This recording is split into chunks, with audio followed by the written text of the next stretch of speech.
that was meeting with me here yesterday. Okay. It A does. number of notable people all day. I didn't leave this building, and I was on no conference call. This is petition time. Okay.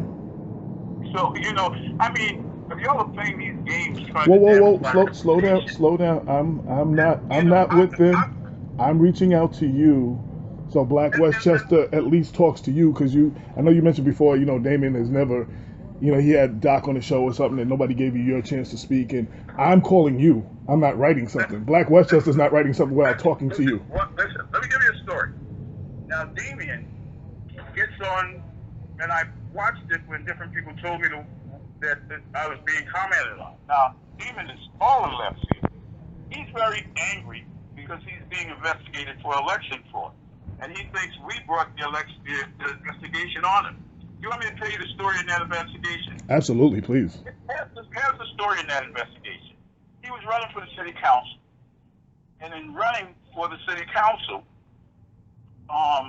Damaris Monet filed the general objection against him. And the person who files the general objection has to file a Pacific. I assume she had a change of heart. And those petitions were bad. She had a change of heart and she wouldn't file the general. The people she was running with got angry at her. Maria Carvello came in to file the general. Now, if we were against Damien, we would have accepted filing the Pacific. We would have accepted her Pacific. I told her that she couldn't file a Pacific and the time was up. And that's how he got to stay on the ballot. So she got angry at me and angry at the board, and she went straight to the DA's office with her evidence. The board didn't do that, nor myself, nor the other commissioner. Next thing we know, the DA's office came back over here with a subpoena to subpoena his petition. Then we heard there was an investigation because they presented to the grand jury. And even now, when we ask them for our original, they say it's still under investigation with the grand jury. So he should pick his target. Okay. So you see, that started from in-house, all around those who were running for the city council. Can I ask you one specific question? Is it a common thing for candidates to actually be investigated? Because I can't find too many other candidates that have been investigated. Hold it. Candidates have been investigated before. They've actually been brought into court and had to relinquish them running as an exchange for not an indictment. Right. Not that you can't find. There were candidates who had to get off of the ballot even during the middle of it. That's not, even those running for judicial, that is not unusual. Is it unusual for it to still be going on for 2 years with no resolution? No. Okay. Because and I'm asking, and I'm specifically asking you because, as a writer, I don't know, so I'm asking because I honestly don't know how it goes. We had under Janine Pirro, Jay Hashmo was being investigated. He was the deputy under Andy Spano. To this day, Janine Pirro has already left office. And to this day, there still not has been a solution and indictment. There's some time, and you can check their open investigation, where they're compiling evidence. And I'm not an attorney, and I know that from watching. So all these things and these lies, come up that this is a persecution of witch hunt or whatever. The DA, the U.S. attorney, could keep an investigation open as long as they desire until they close. Okay. Well, I know I specifically one night we were out, and specifically one person actually said that you were behind the investigation, and you had mentioned it to them. You were like walking around talking about you specifically were going after Damien. I am too much of a professional to do that. And apparently I deal with unprofessional people. Why would any commissioner or anybody do that? I don't investigate. It's in the hands of law enforcement. People lie and lie to make themselves look good. I hear some of the things when I hear Damien talking on your program, that's all lies. And incidentally, when you talk about, I hear Sam run off all the time talking about bringing in the Justice Department. You know that the Justice Department come in, the first person they're going to tell that they're in here looking at the election is me and the other commissioner. Right. Because if they send monitors to the polling place, they're going to have to let us know so that when our inspectors ask them for a watch certificate, and if they don't have it, the inspector's supposed to have them removed from the polling place. Right. When they go to the polling place, they're not watching me adult. They're watching the people at the polling place. Right. You know, so all this stuff that's misleading the public is really bad. One time, I know it was Sam Rivers, he said we were doing petitions in here. The investigators came in and they sat down to me and they said, listen, Commissioner, we have to come in because someone called us. I said, on what? He said, they say that you're doing petitions, you're doing specs. I says, we do petitions all the time when somebody turns specs into us. He says, we know. We just want to let you know, et cetera, et cetera. And I said, so how do you prove that we're doing this? That's our job, to look it up on the computers here. Right. You know? Right. These things are totally crazy, but what I am getting annoyed about, not that it's really hurting me, I'm getting annoyed about just all the lies being pressed forward. I was in a meeting yesterday. My secretary could vouch for me. You got a couple of county legislators who could vouch for me because everybody's coming in talking about petition. Okay. I don't get it. I don't get how educated people. This is such a secret meeting that we did it over the phone on speakerphone. Well, I actually heard about it before I read about it. So I guess the way I heard it from was probably the same place Sam heard it from. And the way I heard it was... I told Sam today, Sam said, let me say this to you, and I will swear on my kids. Sam said to me today, I heard you call me an Uncle Tom, meaning calling him. I said, yes, I did. I said, because you're carrying the white man's water, because he told me that. I said to Sam, I said, why are you writing all these things? He said, this is what I do. I get paid. He says, I said, so you tried to break me down? He says, yeah, the chair of the independent party wants to take you down. And I was swearing my kids, he told me the day he's denied saying it. Yeah, I heard about that too. You know, but he told me that. I said, I'm the only black full-time commissioner, and you guys want to take me down. There was a woman in here today, Lester Brown, who says it takes away credibility from your stuff. She says to me, I don't understand why they're attacking you. She said, they're running around attacking a black man. She said, every time I talk to somebody about you, you get rave reviews. So yeah, a lot of it is personal. And I welcome if the Justice Department want to come in here. And I did say this statement. And I remind people, and I'll ask Kofi if you want to go. If we turn over all these petitions to the Justice Department, there'll be a lot more people being accused of fraud. Right. Because there's some fraudulent in every petition. I've been doing this long enough. There are people who copy down people's names without them signing it. And do you know how we know? We have the signatures here on file. Right. So, I mean, I don't know what stupid game they're playing. They're making me bigger than life. And then it just becomes annoying because even my daughter, she said, why don't you fight back? Why don't you go in there and just tell them? But I said, why am I going to waste my time and give credibility to some of this stuff? I'm talking to you now for one reason only, because people said to me on this last thing, you should say something. And then a total lie that we're conspiring against Andre. Andre was coming in here about, and if he's honest, he was coming in here as this thing was going on, and I have given him advice like I would do anybody as a commissioner. And I kept him from making a very fatal thing. And when you see him, you ask him. He told me that he had a petition with a woman's name on it who's not registered in the Democratic Party, along with his name. I said, what is she registered as? I think he said a Republican. I said, you're going to put her name, and you're knowing this, you're carrying her name on the Democratic petition, and she won't be able to get an authorization because the chair has to give her an authorization. I said, you put those petitions in as another volume, you knowingly have defrauded the people because you knew she wasn't eligible to run. Yeah, I heard something similar about that. But did you hear me clearly? Yeah. So he then thanked me, and he said, I said, I'm telling you, and you could ask him, I tell you, brother, you put those in, anybody could take you to court that you're knowingly trying to commit fraud. Okay. Now, his petition evidently is under scrutiny. He pointed out to me, he said, but I asked you if this petition looked all right. I said, I told you, it did. I said, but you didn't show me the second volume. You didn't show me the one with you and Lyndon's name on it. And he admitted that he didn't. So is that the one that's under scrutiny? Yeah, it's true. It's throw them both under scrutiny now. If the person finished filing the objection, if they file a specific, because those two petitions have different committee on vacancies. Okay. And the state already said when it's like that, it can't be joined together. Now, how much more straightforward could I be?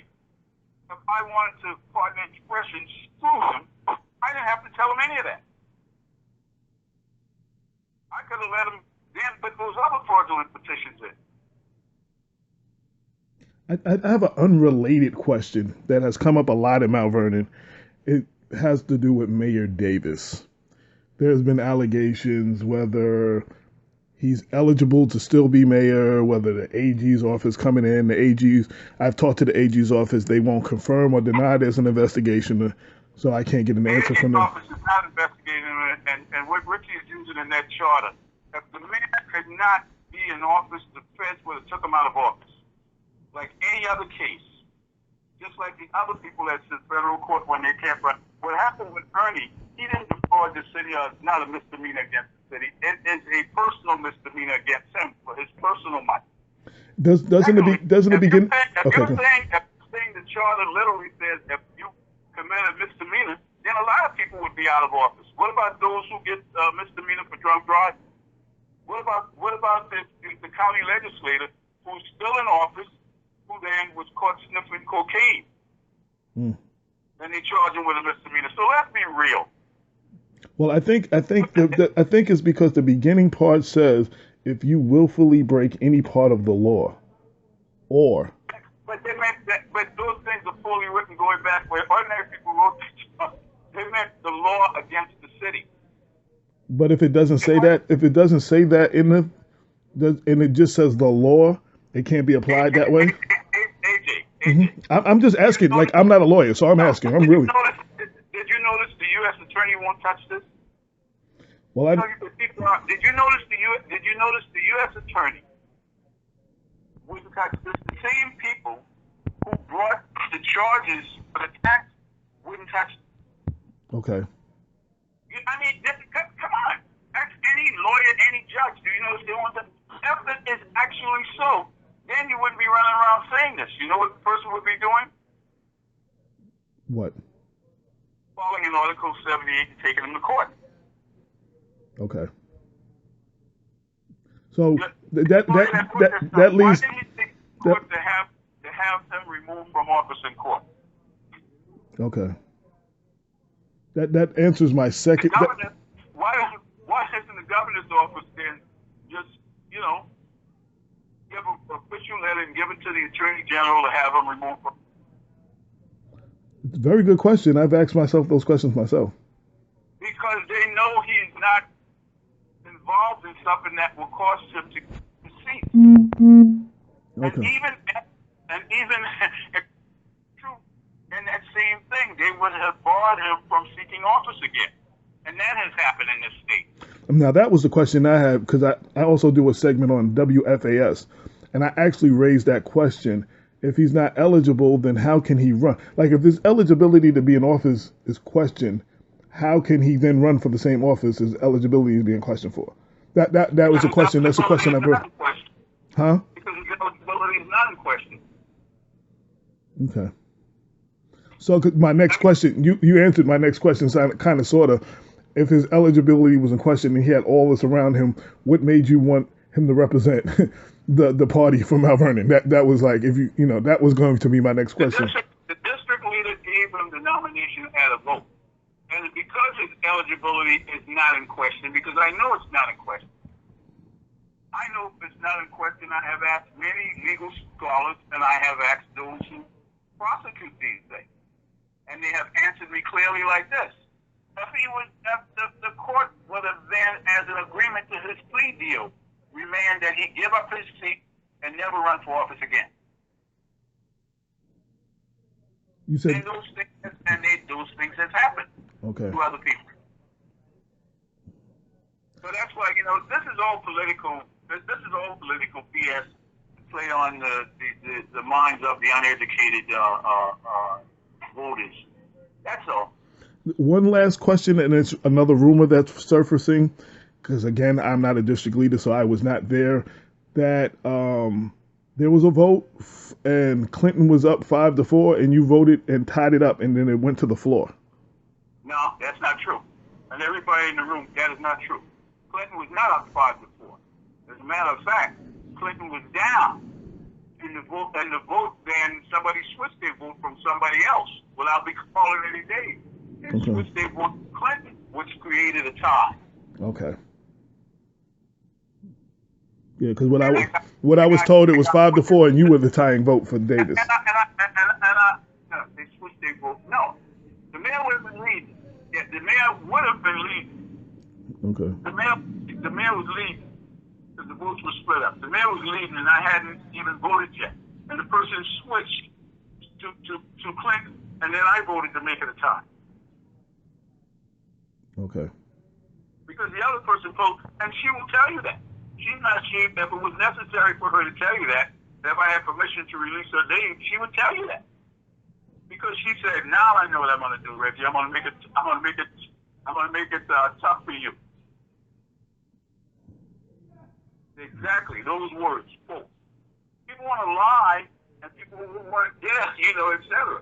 But there were at least nine people in the room. 10. Right. Right. In the room. This is no secret, including Clinton's sister. Okay. So now.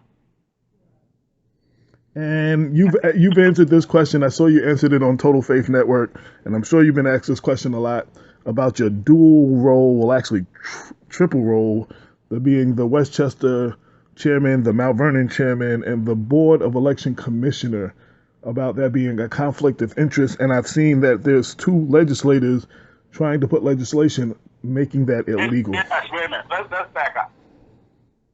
When those legislation passed, I don't think so, because in the first place, it is not just Reggie Lafayette. Secondly, the job written in the state constitution. Do you know what my title is as commissioner? What's that? I am the Democratic Election Commissioner. Right. Democratic. Delcote is the Republican Election Commissioner. Right. At the Board of Elections in New York State, it has to be a Republican and a Democrat. Just like at the polling place, it has to be 2 Republican inspectors, 2 Democratic inspectors. That would make them in conflict of interest also. Well, what I read, it was a story. Actually, I saw the Low HUD. There was 2 Low HUD articles, and it was about both of y'all. It wasn't just about you. It was literally about both of y'all. About him having a printing company and a bunch of other stuff and all that other stuff. Well, and incidentally, on those bunch of other stuff, and a good part of that is racist, but on those bunch of other stuff, people think, how do they think they know about how I spend the money that I raise? Do you know how they know about that?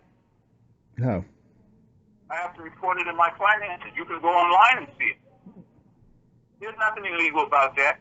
I don't get a salary for being chair, but I raise the money for the party. An average of keeping in the account some $200,000. Then I raise separate money to pay my expenses, because if you think that I'm going to take my personal money and pay expenses to make other people's lives look better, when I'm throwing a fundraiser, I got to take candidates out to lunch to talk to them. Do you think I'm going to pay for it? Do you think when I have to go up to Albany to represent the party that I'm going to pay for it? You're talking about them writing something that over a period of 8 or 7 years has spent $7,000 at Bellino's. That's less than $1,000 a month, and they're not even talking about some of them being major dinners when I'm entertaining the other chairs. No, let me ask you now. I like to ask the tough questions, and I want you've been fair enough to answer everything. As far as a conflict, I'm just going to give you a scenario and then let you answer it. So say, again, this is a scenario. Mayor Davis is the chairperson, is the person that represents the party as far as mayor. So as the chair, I guess as the Mount Vernon chair, does there a conflict of interest when you're the Board of Election Commissioner and say another candidate some would say you have the power to take another candidate out so your candidate can win? No. Let's correct that. Both commissioners have to rule on petitions together. And we have to rule by matter of law. If your petition is wrong, we have to show the law that says where it's wrong. And then if you don't accept us, you have the option. Your option is to go straight to the Supreme Court, and the Supreme Court then will call us in and review it. And incidentally, we have very rarely, almost to zero, been overturned because we have law to back us up. It's not just a single decision. We go in, we have to have case law, and even when it goes up to the appellate, and sometimes to the Court of Appeals, because we have law to back it up. Any election lawyer who's defending you, he has to come up with case law that says that his client is right. Have you ever seen an election law book? Actually, no, and I won't even lie to you and tell you I have. Actually, absolutely not. No, but then if you see one, you understand what I mean. And one day come in and we're glad to give you a copy. Okay, I will do that. There's a lot involved in this. An awful lot involved in it. Well, let me ask you. Now, you said it would take both of y'all, you and the Republican, to act on it. But if that was the case, I mean, one could say that you support him and he supports you, and y'all can knock off the candidates that you want. I mean, playing devil's advocate. Yeah, but see, no reasonable person would say that because he has his vested interest and I have my vested interest. No reasonable person would say that. And if that was the case, then I guess the judge is in on the conspiracy also. I mean, people say things go high up. I mean, when you talk about conspiracies always go all the way to the top. They go all the way up. We don't know who the judges are. Who's going to be the judge until we get the case. If the case goes over, we don't know what judge we're going before until a couple of days before when they call us up and say, be in such and such a courtroom. So I'm good. Okay, go ahead. You know what's interesting? These people should be suing their attorney because you've never had an attorney complain that we're in conflict of interest. Okay.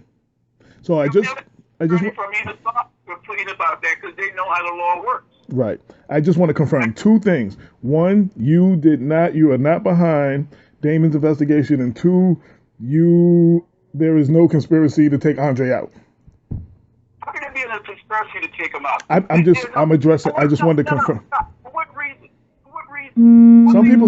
Some people say he's a threat to the Democratic Party because he can, he's a wild card. Wait a minute. What makes Andre any different from Delia Fargus? From Diane Monroe. And if there was a conspiracy, as I pointed out to you, and I'm disappointed in Andre. My assistant could attest to this. Andre was coming up here for days asking me advice. Andre even brought his petition in for me to look at. Well, I don't think Andre started this because I asked Andre and he didn't know anything about it. So come on. That's Sam Rivers and whomever trying to dirty me up with these stupid allegations. And put that, I mean, Reggie lost his cool in a meeting and called Marcus a nigga and threatened to fuck him up. Quote.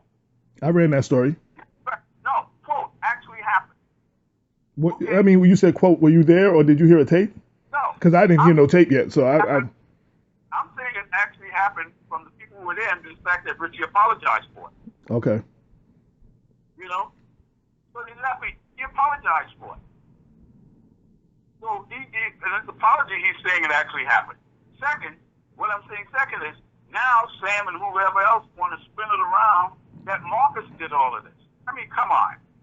All you do is making the city look bad. And reasonable people know better. Do you know how many people come in? Incidentally, this is even for your magazine. Every time when I'm talking to people or something and they brought up or they watch that thing, they said, why are they against the city? Why are they against black people? They're going to get on there and he'll say, the Democratic Party didn't do this. They never once mentioned the Republican. On an issue that's supposed to be an issue of good and welfare, the betterment, but he never mentions the Republican. I think, and I can't speak for Damon, but I know I've heard him address something like that before. And I think speaking specifically on the Democrat, traditionally, and I'm not saying you, traditionally, I kind of feel that the Democrats have been taking the black vote for granted because they just assume they're going to get it. So listen, I was vice president of the NAACP for 8 years. Mm-hmm. I will ask both you and Damien this. I have done voter registration drive every year when it's election time. The party starts registering people, even if you don't announce that it's voter registration drive. The party starts registering people. Mm-hmm. With either one of you, how many voter registration drive has you participated? Actually, I've registered. I know Damon has been registering people, but I've been involved in registering people the whole life. I haven't had a drive. I've been registering people. I've never seen, and incidentally, Damon brought up something on about we're not telling the prisoners, some of the prisoners, that they could vote who in jail. So I know he's off key because every year a group comes here. Usually we see two people, an elderly man and a woman who comes here, who for those in Westchester County Jail, come and get application, see who's registered from, I don't know how to get the list of names. They come and get absentee ballot application so that the folks who are in jail, who have not been convicted, could vote. Now, I can't speak on what Damon said. I can only speak on what I said. And I've even written on my Facebook page. I have had a lot of people come to me because I keep voter registration cards. And the one thing is always I can't vote because I have a felony, or I can't vote because I've been to jail. And I went to look it up that they can't vote if they have a felony unless their probation or parole is over. But with a misdemeanor, they can vote even if they're on probation or parole. And I share this information, and it's like I'm telling the world something they don't know. So I'm not saying what you haven't done. I'm not saying what you haven't done. There's a lot of people that don't know that. Wait a minute. No, that's not true. Because when we speak or we invited to speak places, we say the difference. And we do get a list. We get a list from the correctional facility of those who can't vote, of those who to purge off of our voting list. Okay? Mm-hmm. We do get a list. Oh, no. Like I said, I'm not saying what you haven't done. I was just saying in my travels, especially in Mount Vernon, there's been a lot of people who have felonies who are not on probation or parole that are under the assumption, for whatever the reason is, that they can't vote. And I've been explaining to them that they can. That's all I'm saying. And so that's what I've been actually educating people, because for whatever reason, the information is not trickling down, and no matter what's being done. So I'm trying to educate those that don't know. So like again, I can't speak on Damon. I'm speaking for me, so. I'm saying as you paint me as the villain. Oh, no, I don't paint you as the villain. I'm saying that my name is Big Ron. You got to think that we wouldn't be here. I wouldn't be here if I didn't operate my job as a professional batter. The other thing is, when you say this, I came here to be the election commissioner. They asked me to be the county chair. I took over Mount Vernon, and I say at many meetings, who wants to be the chair here? Somebody takes up being the chair, then I'll gladly leave. But nobody wants to do the work. Okay. And I do the work because then I am committed to do it. I don't make no money off of it. I have to raise the money on both sides of the aisle. And in reality, when you have a fundraiser, they get 10% of it. I'll even take 10% of what I raise. Then I raise separate money to pay my expenses. So my whole thing is they go to hell. Because the DA's office, any state government office knows that this is not illegal. You can get jealous, angry, or whatever, because it appears that I have become successful at doing this. But you don't talk about that before I became chair of the county. How many black judges were getting elected to the bench? Right. No, now let me just say this. Go ahead. Huh? I said I've never said it was illegal. I have questioned, and I'm going to be real with you. I have questioned whether it's a conflict of interest. And I ask those questions until I get answers. I'm going to keep asking. So. Oh, well, it's not a conflict of interest. If it was, they would remove me. Do you know how I get to be election commissioner? The district leaders. No. The executive committee of the party, right? The party convention has to vote me in. And then it goes to the board of legislators for ratification. Okay, so the district leaders have nothing to do with it at all? Not to be elected commissioner, no. Oh, no, you said commissioner. I'm sorry. I thought you meant party chair. I thought you were talking about party chair. The district leaders have something to do with you being party chair, though. That's what I thought you. That's what I thought you asked me. So I apologize. I answered the wrong question. I thought you were talking about party chair. It was good talking to you. I just wanted to clear some things up because because as I'm hearing these things, because incidentally, there are people passing judgment on you and your magazine. Absolutely. Absolutely. That's your plain favoritism. And then as a journalist, you know that's not supposed to be done. I mean, well, they said I was playing favoritism with Richie, and I went and wrote the story. I went and wrote Marcus' story. So I guess people thought I wasn't going to write that. I mean, Marcus said it happened. I researched it. I ran it. And you know, I said if that's what happened, that's not a good look. And I ran the story. You know, but I'm saying like this because this whole thing now, because I'm really burning up after this that we're conspiring against Andre. Who says Andre is gonna win? Well, I mean, I just heard that today. I heard that today. So. I mean, what about you, Karen? And you heard that from that idiot Sam Rivers. You know better than I where this all this stuff is made believe and make up at. We can tell by the writing. Actually, to be honest, before Sam wrote the story, I did not hear it from Sam. That's all I'll say. I do protect my sources, but someone was at City Hall, and I talked to that person. Huh? But anyway, we know he wrote the story when he said somebody was offered Andre a bribe rather than a bribe. We know the writing style of who did this, but you know, hey, there's great bitches of me on it. It's great bitches, but hey. Well, but, okay. I thank you for taking a half an hour of your time and getting back to me. That's all right. And I'm gonna be honest. I'm a real man. I honestly didn't expect you to call me back because I just figured you was gonna blow me off. So I appreciate you taking the time. I'm sorry. I will talk to anyone because I am mine. All right. Well, this is my cell number that you called, and if you need me for anything, just call me. Okay. All right. All right. Have a good day.